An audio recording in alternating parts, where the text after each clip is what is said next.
Artificial intelligence, or AI, is being used by South African scientists to detect and classify pollen spores in real time. Pollen grains are produced by seed plants and spores by ferns, lycopods, horsetails, mosses and fungi. So the use of AI technology may improve forecasting of airborne particles that could trigger respiratory illnesses like allergies, of course, and asthma. Our Professor Jonny Peter has done some work in this field and joins me now from Cape Town. Thank you so much, Prof, for your time this evening. Quite interesting this is indeed. I think maybe, just first of all explain to us how AI is being used now to detect and classify pollen and spores, and how does this actually benefit, people that suffer from hay fever? Good evening, everyone. And the first thing, I guess, is to explain a little bit about how we measure pollen traditionally. And the way it works is we have these, what we call a volumetric spore trap. And this has got an aperture which sucks in air at a fixed rate. And it actually collects the pollen against what's almost like a sticky tape on a drum. And that drum slowly turns around over the course of 7 days. And then what we have to do is every week we have to take that sticky tape out of the drum and we have to prepare it in a certain way, put it under a light microscope, and then somebody has to look down the microscope, and we require quite specialized knowledge for this, and then identify each of the pollen grains, and then we use some mathematical calculations to determine how many grains were in the air. But effectively, that gives us a look at what was in the air previously. So what's now happened in the development and the application of artificial intelligence, what's happening now is really we're using the same type of instrument to suck the pollen in to a similar kind of cellulose membrane. But then what's happening is we're taking a camera and they're taking a picture of that cellulose strip, and then using image recognition software and machine learning algorithms to identify the pollen grains. And this allows us to get a much more real-time look. So the pictures are normally taken everywhere from 10 minutes to a couple of hours, depending on how much pollen grains are actually being sucked in. And then we can get a relative quantification as well as an identification of what's in the air in a much more real time. And of course, it's pretty easy to extrapolate the benefits to people because really at the moment, for instance, we're in the peak pollen season, and we see quite a lot of variation from day to day. It's rainy one day, rain tends to bring the pollen levels down, but the next day the sun is out and the pollen levels are out, and those can vary depending on which area you're in, whether it's grass pollen or tree pollen. These things can change in quite a dynamic way. And traditionally, what we've been able to do is kind of give people a look back and sort of say, well, roughly this is what's going on at the moment. But with this technology, we're going to be able to give people a much more real-time measurement. And of course, they can then decide on how to change behaviors, medications to use, these kinds of things, or even what tests to do for allergies. So we really feel it's going to give people a much more granular look, and that's going to benefit them related to their symptoms. Quite interesting. So basically this is cutting, the time in half, basically, of the work that would have been done previously.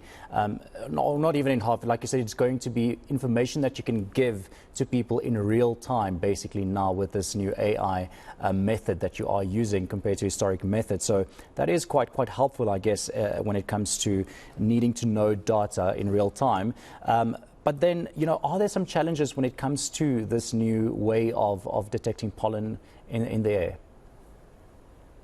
Absolutely. So, these instruments have not been used in South Africa. And of course, South Africa is one of the most biodiverse countries in the world. And so we actually have a lot of diversity in the pollen and what we call the aerospora that we see. And so during this first stage of rollout of these new instruments, what we'll actually be doing is we'll be putting our traditional methods of monitoring right parallel to these instruments. And what that was going to allow us to do is it's going to allow us to take the strips like we normally do to get an idea in more granularity with what's in the air and then compare back. And that's going to allow us to also feed back into the algorithm and train it further for our particular geographies. And so there is definitely going to be a time of what we call a validation and an optimization phase for these specific instruments. So that's definitely at the moment a challenge. So it's going to, for a while, it's going to not be able to identify several of the pollens that we have, and we're going to need to train it and use kind of the skills of our aerobiologists for that purpose. You're basically, busy with the starting phase of this whole project or, AI detection system. So maybe, if you can tell us if there are any future developments when it comes to this AI-based pollen detection, specifically, of course, when it comes to detecting respiratory illnesses or the management thereof.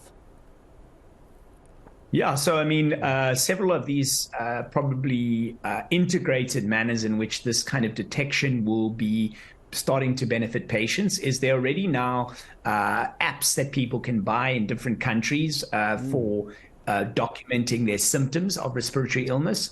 And so hopefully what we're seeing, if you look into the future, and this is starting to happen in places where there's much more monitoring, where there's more of these real-time technologies, and then obviously with integration, so the artificial intelligence kind of particularly deep learning systems offer you that opportunity to really integrate big data sets. And so probably where the future of this field is moving, just like we have wearable technologies to monitor heart rates and all kinds of things, where we will move for respiratory disease is much more real-time monitoring for people, where they can match their symptoms not just with the pollen, but with other metrics. And for instance, one of the another exciting developments that's happening for our South African pollen monitoring network is a growing partnership with the South African Weather Service.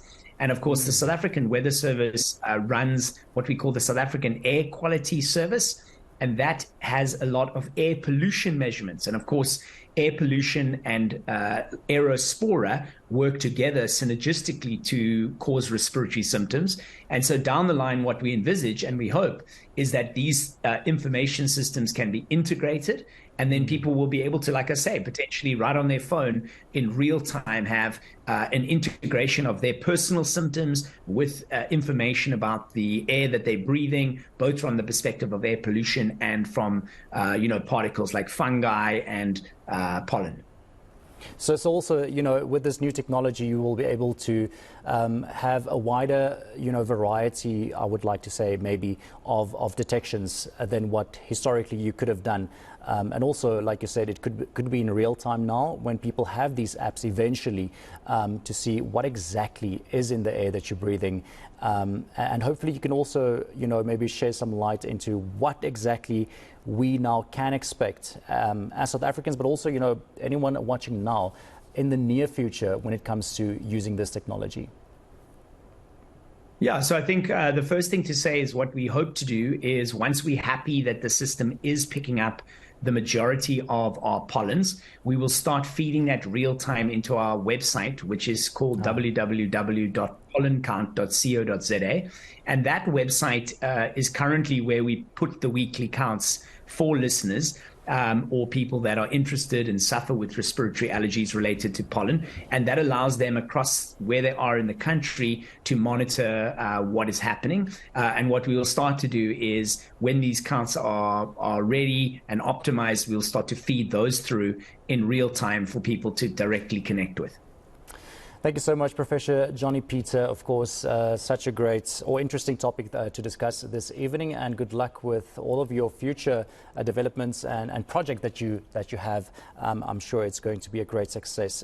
So AI being used now also to detect pollen in the air so that we can have a better understanding of what exactly our air quality is. And there are definitely more developments happening in this field. More on News